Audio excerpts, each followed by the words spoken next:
Imagine you could own a tiny piece of Apple, Amazon, and Disney all at the same time without having to spend a single second studying the stock market.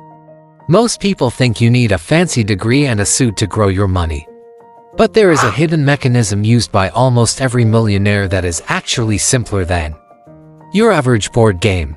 If you can understand how a simple basket of groceries works, you can understand the most powerful wealth-building tool in history. The name S&P 500 sounds really boring, right? It sounds like a part for a lawnmower or a chapter in a textbook you would rather fall asleep on. But it is actually the ultimate VIP club for companies. Think about it like this. Imagine there is a giant playground with thousands of kids. Most of those kids are just okay at sports, some are pretty good, and a few are absolute superstars. Now, imagine a group of professional scouts who watch this playground every single day. Their job is to pick the 500 best athletes and put them all on one massive super team. That super team is the S&P 500, instead of athletes. No, we are talking about the biggest, most successful companies in the United States.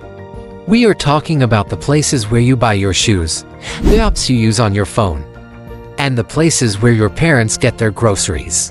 When people talk about the stock market going up or down, they are usually talking about this specific group of 500 companies because they represent the heartbeat of the entire economy. Now, you might be wondering why we do not just pick the single best company and put all our money there. Why bother with 500 of them? Well, think about your favorite movie star or your favorite athlete. One day they are on top of the world, and the next day, they might do something silly or get injured, and suddenly, everyone stops watching them. Companies are the same way. Even a giant company can have a bad year or go out of business. If you put all your money into one company and that company fails, you lose everything. It is like putting all your eggs in one flimsy paper bag. If the bottom breaks, you are left with a mess. But the S&P 500 is like having a giant, reinforced steel crate with 500 individual compartments. If one egg breaks, you still have 499 others that are perfectly fine. In fact, some of those other eggs might be getting even bigger and stronger while that one is failing. This is what the experts call diversification, but for us, it is just common sense. It is about not letting one bad apple ruin the whole bunch, but here is the coolest part that most people miss. This VIP club is not permanent. It is not like these 500 companies get to stay in the club forever just because they are big, right? Now, the scouts, who are actually a company called Standard & Poor's, are always watching.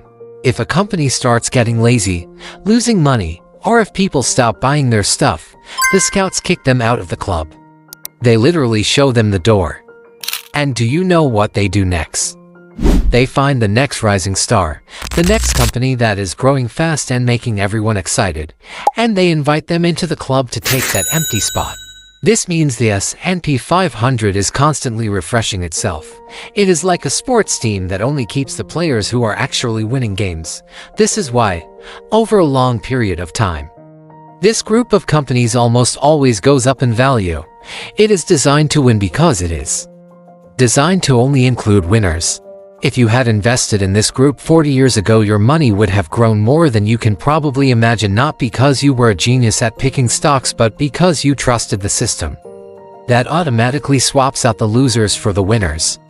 So, when you hear someone say they are investing in the S&P 500, they are not gambling. They are not trying to find a needle in a haystack. They are just buying the whole haystack because they know the needle is in there somewhere, along with a lot of other valuable things. But how does this actually make you money in real life?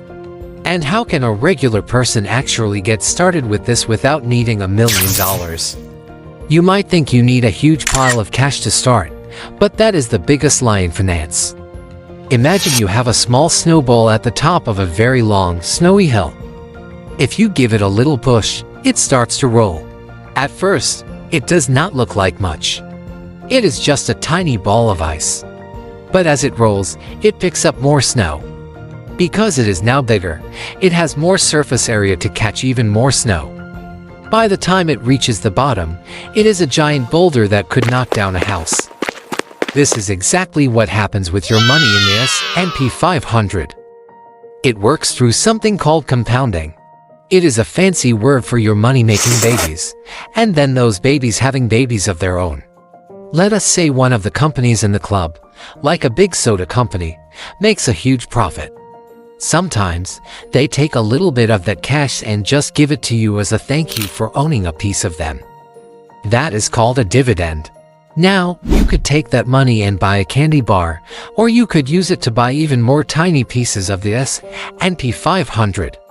If you keep doing that, your snowball gets bigger and bigger every single year without you doing any extra work. But here's the thing that scares most adults. Sometimes, the hill is not perfectly smooth. Sometimes, there are bumps or even a little bit of uphill. There are years where the S&P 500 goes down. People start panicking.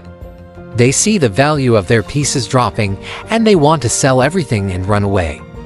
This is where most people fail. They forget that as long as those 500 companies are still the best in the world, they are going to eventually climb back up. In fact, when the price goes down, the S&P 500 is actually on sale. It is like your favorite pair of sneakers being 50% off. You would not run away from a sale at the mall, would you? Most millionaires actually love it when the market goes down because they get to buy more pieces for less money. They know that over the last 100 years, the S&P 500 has always recovered and gone on to reach new highs. It is about playing the long game. It is about being the person who stays on the roller coaster until the very end instead of trying to jump off while it is moving. Now you might think you need to go to a special bank or call a guy on Wall Street to buy this, but actually, you can do it right from your phone while you are sitting on your couch. You do not buy the companies one by one. You buy something called an index fund or an ETF. Imagine these are like those variety packs of cereal. You do not have to buy a whole box of 500 different types of cereal. You just buy one box that already has a little bit of everything inside it. When you buy a share of an S&P 500 fund, you are essentially buying a tiny slice of that entire super team with one click. It costs less than a movie ticket to get started in some cases. The best part is that you do not have to be a math genius or spend your weekends looking at charts, since the scouts are doing the work of picking the best companies for you. Your only job is to leave it alone and let it grow. Time is your greatest superpower here.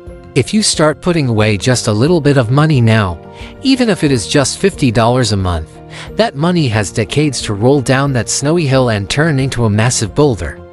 If you wait until you are older to start, you have to push a much heavier snowball much faster just to catch up. The math is simple. The person who starts early with small amounts almost always ends up with way more than the person who starts late with big amounts. You do not need to wait until you are rich to start investing. You need to start investing so that one day you can be rich. It is not about timing the market or being lucky.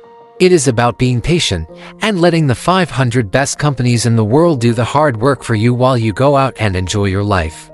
So instead of wondering if you should start, just remember that the best time to plant a tree was 20 years ago. But the second best time is right now.